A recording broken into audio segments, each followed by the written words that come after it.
the pendulum swings both ways, right? And I think Malpau's guessed Roger. I'm not sure. But, if on the one end, the guys like Verlander, the guys like Bauer, the guys like Castillo, who have earned that workhorse status, you're going to let them go as long as they feel good. But then on the other end, these guys that have a couple, 1, 2, 3 inning, a Chris Paddock, a Jesus Luzardo, an AJ Puck even, you're going to let them freaking pitch because they're young and they're healthy. so you're good. Yeah, Brandon Kay, Dylan Cease, those types of guys are going to get a lot of reps if they're successful. I think the White Sox are the team that could really surprise everybody. You got Michael Kopech. You got Dylan Cease. I don't want to get into your show. I want to just lead you into it. But I love the White Sox young pitchers. And playing in that division, you talk about a wide open division. Is the Central Division not wide open? I mean, that's how I see it. I mean, you missed the best part of that. Yasmani Grandal. The catcher who can frame better than anybody. Exactly. He's going to, all those young pitchers. Think about Carlos Rodon. People don't talk about him. He should be good to go here. I don't have it from him. But a guy like that, he was the first overall pick, 3 years ago? Yeah, he's out of North Carolina. He played high school baseball at Holly Springs, which is right outside of Raleigh. He went to NC State University, was a star on the baseball team there. I mean, I've watched Rodon play. And that's the guy that no one talks about. They're loaded at starting pitching. It's a perfect example of guys that were at the beginning of the year. Carlos Rodon, George, the first overall pick from 3 years ago. At the beginning of the year, James Paxton's another example. This guy at the beginning of the year, he's not going to start. You got to, Carlos Rodon is absolutely an example of something you got to keep an eye on. No doubt. I mean, and I think the White Sox, I think the A's, I think those teams with these, in Atlanta, your boy Tukey. I think the teams with the Dodgers with Dustin May and, Urias. I mean, I love Urias. But these teams with young pitchers who now do not have to hold them back, they're going to be so dangerous, and I think it's going overlooked. And last I checked, players in fantasy who do the best typically play on teams who win the most. Typically. They score the most runs. They give up the fewest. That's why they win. So I've got my eyes peeled on these young teams, and I'm really enamored with the White Sox. I mean, and then you got Luis Robert, who I've watched play at AAA, at Single A, and at Double A. Okay, you're gonna laugh at me on this one. But as much as everybody loves Eloy, and Eloy is a great talent, I'm taking nothing away from Eloy. Robert is better than Eloy. I believe it. He strikes out a lot, though, right? So does Eloy. Yeah. But the one thing Robert has that Eloy doesn't have, Shappy, he'll hit 10 triples every year. Yeah. He can fly. I saw him at Winston-Salem before he got hurt. And he wasn't impressive. He'd just come over. He wasn't impressive. You saw the same time I did. And then I watched him last year. I tell you what, 2018 at Winston and 2019 at Winston, you were looking at two different players, brother. I know. I mean, he looked like Babe Ruth's sister in 2018 who morphed into Babe Ruth in 2018. It was that, I know I'm being drastic, it was almost that big of a morphosis. Well, I'll tell you, I mean, a lot of this stuff too is, and, I'll get off my bandwagon, but the player development of these teams, that's why I'm so encouraged by what the Pirates have done. You really have to have good players developing, or good coaches developing your own players. And I think Chicago started to do that, right? You look at some of the guys that they've brought up, they really have a lot the verge of being great. Whether it be Madrigal or Eloy or Robert, they've done a good job of developing their guys. So I'm excited to see him play. I tell you, a player on the White Sox that's not getting a lot of press. I think he was in I don't think the situation that he was in was the best for him. I think this year we'll see what he's really made of. I think he's going to have a great season. That's Nomar Mazara. I think he's going to have a great year. I love him. I think that's why I love doing this with you, Warren. We're on the same. I mean, the change of scenery has to be big for him, right? I feel like,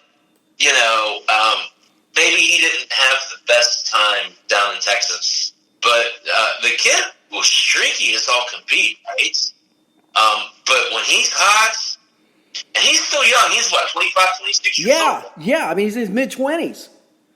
So, I mean, you think a Hispanic player with, Jose Abreu is kind of the father on the field. That's kind of how I view it. I don't know if you might feel different about that, but you bring these Hispanic players in, and just having a guy like that who's so experienced and has so much to offer, I think it really helps these young kids. And I don't think that's the case everywhere. What do you think about that? I think you're so right, and I think Abreu has gone through and thrived in situations that these young Latin players, right, like Jimenez, like Robert, like Mazara, he is a shining light to not only talk to them, but he can talk the talk because he can walk the walk. I mean, we're talking about a guy who can still hit 30 homers and will hit 30 homers a year. I mean, it's not like we're talking about an aging vet who he just barely can walk up to the batter's deck to go on to the game. He is going to produce, and so he's going to get respect because of the fact that he produces. He's also going to get respect because he's gone through these ups and downs that young players are going to go through. And he can be that, as you're saying, you're nailing it, perfect fatherly type figure who still has the ability to play. I liken him more as a big brother than a fatherly figure, and I think it's going to show. And I tell you, I know this is a stretch because I know the Twins have got a lot of players coming back, and I know Cleveland has pitching, but I tell you, as I see it, the White Sox have the best of both things, whereas I think Cleveland has some pretty good pitching, not so much hitting. I think Minnesota has really good hitting, not so much pitching. I think the White Sox could show both this year. I totally agree. Let me ask you something, Arn. How many players in the majors have more RBIs last year than Jose Abreu? Say that one more time. I didn't hear you. I'm sorry. How many players in the major leagues had more RBIs last year than Jose Abreu? Well, he had over 100. I'd have to totally guess. Do you know the answer, first of all? I think it's in front of me, obviously. So I'm just going to say it's a number less than 20. It's a number less than 2. Well, then I'd say it's 1. Yeah, he's number 2. He was second in the majors in RBIs last year. 123. I knew he had over 100. Yeah, so only Rendon had more. And I don't think many people would realize it because he did it quietly, as he always does. But I just think it goes to show when you're talking about a guy like that and what rubs off on him with these other players, he's always there. Mr. Consistent. And that's what you find. It's funny because I've gone back and I've looked at Pujols' career. I've looked at Trout's career. I've looked at Verlander's career. The line factor, the underlying factor in all of these great players, they don't miss time. They don't go through cold streaks. And that's Jose Abreu in a nutshell.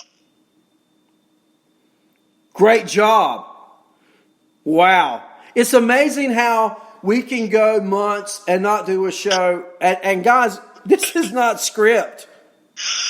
Not at all. None. And we can just pick it up and roll with it. And you think it's a coincidence. We stopped talking baseball and they quit playing baseball. Tonight they announced they're going to play baseball.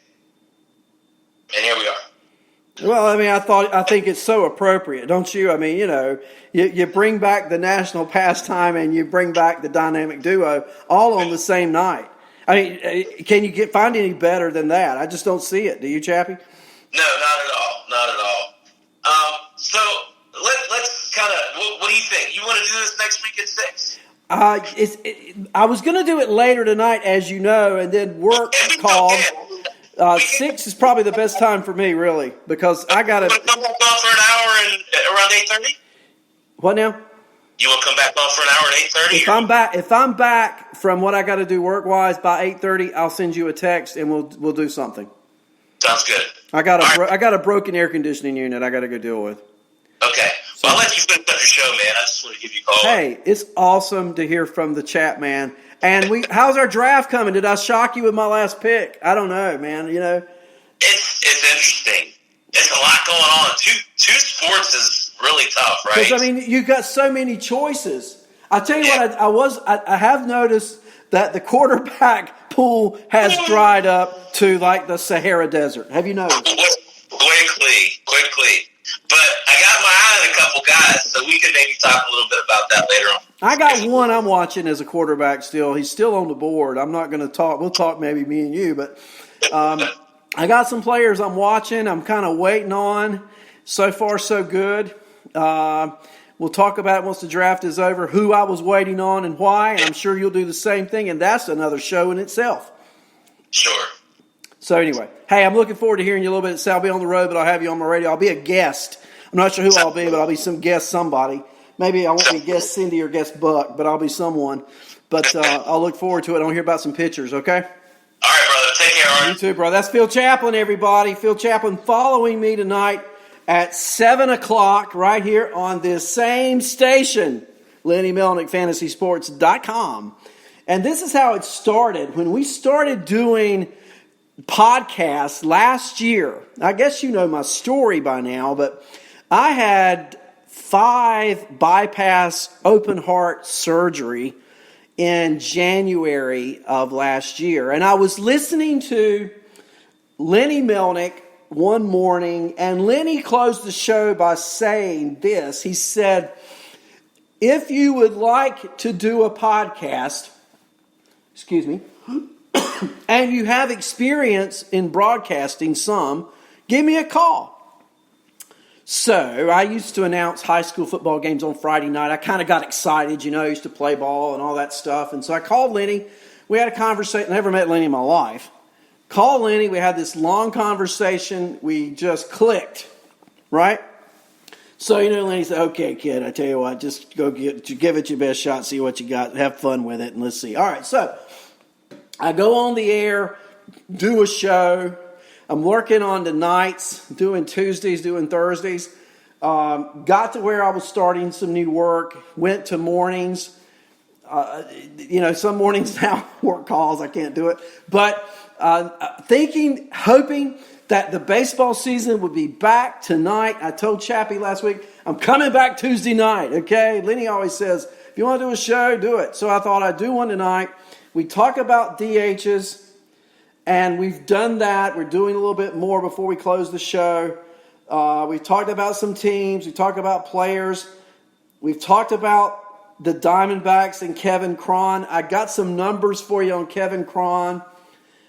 CJ's younger brother, and he is an obvious candidate. Look, PCL numbers last year, 331 average, 777 OPS. Did you hear me? 777. 38 home runs in only 82 games. Yes, exclamation mark on that one. A 777, highest in the minors in the last 40 years. He slugged another 6 homers in 78 big league appearances. So, I don't think the Diamondbacks waste much time with Lamb. I really don't.